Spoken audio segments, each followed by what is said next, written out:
दोस्तों, भारत के विदेशी मुद्रा भंडार यानी कि फॉरेक्स रिजर्व से काफी अच्छी और पॉजिटिव खबर सामने निकल के आ रही है, जहां पर एक बार फिर विदेशी मुद्रा भंडार में जबरदस्त उछाल देखने को मिला। और यह उछाल ऐसे समय में दिखाई दे रहा है जब अमेरिकी राष्ट्रपति ट्रंप पूरी दुनिया पर न सिर्फ टैरिफ को लगा रहे हैं बल्कि टैरिफ को हटाने का भी काम कर रहे हैं। ऐसे में ग्लोबल अनस्टेबिलिटी क्रिएट होती है और इससे इन्वेस्टर्स को समझ में नहीं आता कि वो पैसा लगाएं तो आखिर कहां पर। इसीलिए भारत के अंदर बढ़ते हुए इस डॉलर से संकेत मिलता है पूरी दुनिया के बिजनेसमैन को, पूरी दुनिया के इन्वेस्टर्स को कि भारत के अंदर पैसा लगाना सेफ है ताकि आने वाले समय में उन्हें अच्छे रिटर्न्स मिल पाएं। दूसरी खबर भारत के अंदर इंपोर्ट होने वाले गोल्ड से सामने निकल के आ रही है, जहां पर भारत में गोल्ड इंपोर्ट 192% तक बढ़ चुका है और अब जो इंपोर्ट का बिल है वो करीब $4.5 अरब के आंकड़े को पार कर चुका है। तो आज के इस वीडियो में दोनों ही इंपॉर्टेंट अपडेट डिटेल्स में आपको बताते हैं। यदि आपको हमारा काम पसंद आए तो वीडियो को लाइक और चैनल को सब्सक्राइब जरूर कीजिएगा। सबसे पहले फॉरेक्स रिजर्व यानी कि विदेशी मुद्रा भंडार की बात की जाए तो 11 अप्रैल 2025 को जब वीक क्लोजिंग की गई तब पता चला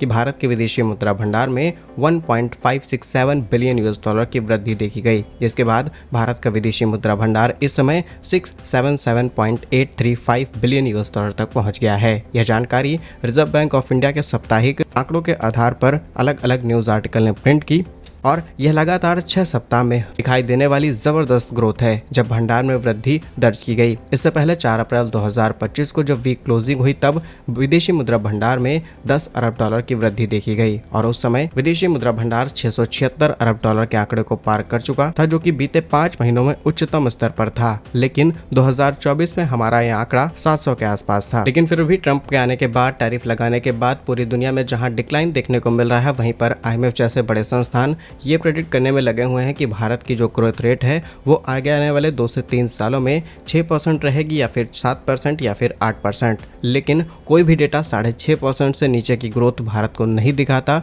इसीलिए भारत के अंदर न सिर्फ विदेशी मुद्रा भंडार बढ़ता है बल्कि बीते 3 महीनों के भीतर जो विदेशी इन्वेस्टर्स हैं, चाहे वो सिंगापुर के हों या फिर तमाम यूरोपीय देशों के, उन्होंने भारत पर ट्रस्ट दिखाते हुए बहुत ज्यादा इन्वेस्टमेंट की है। और डिटेल्स की बात की जाए तो विदेशी मुद्रा भंडार जो करेंसीज की बात की जाए उसमें सबसे बड़ा कंपोनेंट यही ऐड हुआ, जो कि 892 मिलियन US डॉलर की वृद्धि के साथ इस समय 574.98 बिलियन डॉलर तक पहुंच गया है। सोने के भंडार में भी जबरदस्त उछाल देखने को मिला, जहां पर सोने के भंडार में 638 मिलियन डॉलर की वृद्धि हुई, जिसके बाद यह 79.997 बिलियन US डॉलर तक पहुंच चुका है। IMF में रिजर्व स्थिति की बात की जाए तो भारत की रिजर्व स्थिति में 43 मिलियन US डॉलर की बढ़ोतरी देखने को मिली और इस समय इनकी वैल्यू 4.502 बिलियन डॉलर हो गई है। वहीं स्पेशल राइट्स की बात की जाए तो इसमें हमें डिक्लाइन देखने को मिला है, जिसमें 6 मिलियन US डॉलर की कमी आई, जिसके बाद अब यह रिजर्व 18.356 अरब डॉलर हो चुका है। विदेशी मुद्रा भंडार की इंपॉर्टेंस आप इस तरीके से समझ सकते हैं कि ये वो भारत का पैसा है जिसे हम इकट्ठा करते हैं दूसरे देशों से चीजें इंपोर्ट कराने के लिए, और एक लंबे समय तक अगर देश के अंदर कोई दिक्कत आती है, कोई बड़ी आपदा आती है, तो भी इसी पैसे का इस्तेमाल करते हुए पूरी दुनिया के साथ हम व्यापार कर सकते हैं। और इसीलिए फॉरेक्स रिजर्व होना जरूरी है ताकि आपात स्थिति में भी आपका देश सस्टेन कर पाए। लेकिन जैसा हमने आपको बताया कि ट्रंप के आने से पहले भारत के विदेशी मुद्रा भंडार की स्थिति काफी अच्छी थी। सितंबर 2024 में भारत का जो विदेशी मुद्रा भंडार था वो अपने इतिहास के सभी रिकॉर्ड्स को तोड़ते हुए 704.885 अरब डॉलर पर पहुंच गया था। चलिए अब जानते हैं कि अचानक से विदेशी मुद्रा भंडार में पिछले 5 वीक्स के अंदर जो ग्रोथ देखने को मिली है, इसके पीछे कारण क्या है। भारत के विदेशी मुद्रा भंडार में जो FDI यानी कि फॉरेन डायरेक्ट इन्वेस्टमेंट है, इनका काफी इंपॉर्टेंट रोल रहा है, क्योंकि इन्वेस्टर्स ने भारत पर ट्रस्ट दिखाते हुए पैसा लगाना फिर से शुरू कर दिया। ये वही इन्वेस्टर्स हैं जिन्होंने पैसा निकालना भी इसी बेस पर शुरू किया गया था कि ट्रंप की तरफ से भारत पर भी हैवी टैरिफ लगाया जाएगा। नाउ FDI की बात की जाए या फिर FPI यानी कि फॉरेन पोर्टफोलियो इन्वेस्टर, इन्होंने भी भारत के अंदर पैसा लगाया है। इसके अलावा रुपए की मजबूती देखने को मिली है अगेंस्ट डॉलर। भारतीय रुपया 20 पैसा, 25 पैसा और कुछ हद तक 1-1 रुपए के आसपास ऊपर आना शुरू कर चुका है, और जो लगातार भारतीय रुपया डिक्लाइन हो रहा था with compare to US dollar, वो भी स्टेबल होता हुआ नजर आया है। हालांकि पूरी तरीके से स्टेबल हो गया है ये कहना ठीक नहीं होगा, लेकिन रुपए की स्थिति को मजबूत करने के लिए RBI की तरफ से पूरे फाइनेंशियल सेक्टर में हस्तक्षेप किया गया। 4 अप्रैल 2025 को जब क्लोजिंग हुई तब रुपया 0.3% मजबूत हुआ और 86.53 प्रति डॉलर के कारोबार पर पहुंच गया। रुपए में मजबूती RBI की डॉलर खरीद नीति और भंडार को बढ़ाने का अवसर दिया, जहां पर RBI नियमित रूप से विदेशी मुद्रा मुद्रा बाजार में हस्तक्षेप करता रहता है ताकि रुपए की अनस्टेबिलिटी को कम किया जा सके। सेकंड रीजन, सोने की कीमतों में वृद्धि। सोने के भंडार करीब 638 मिलियन डॉलर की वृद्धि के साथ बढ़े हैं, जिससे सोने की कीमतों में तेजी आई और इसका भी इम्पैक्ट सीधे सीधे इस स्टोर पर पड़ा। द हिंदू में छपी 19 अप्रैल 2025 की रिपोर्ट के मुताबिक सोने के भंडार 79.997 अरब डॉलर तक पहुंच गए हैं, जो कि विदेशी मुद्रा भंडार में एक काफी बड़ा कंट्रीब्यूशन देते हैं। और अब बात करते हैं भारत के अंदर सोना इंपोर्ट की। रिपोर्ट्स के मुताबिक भारत के अंदर सोना इंपोर्ट 192% बढ़कर के 4.5 अरब डॉलर के आंकड़े को पार कर चुका है। सोने की कीमतों में लगातार वृद्धि देखने को मिल रही है। मार्च में 192.13% से बढ़कर के 4.47 अरब डॉलर हो गया।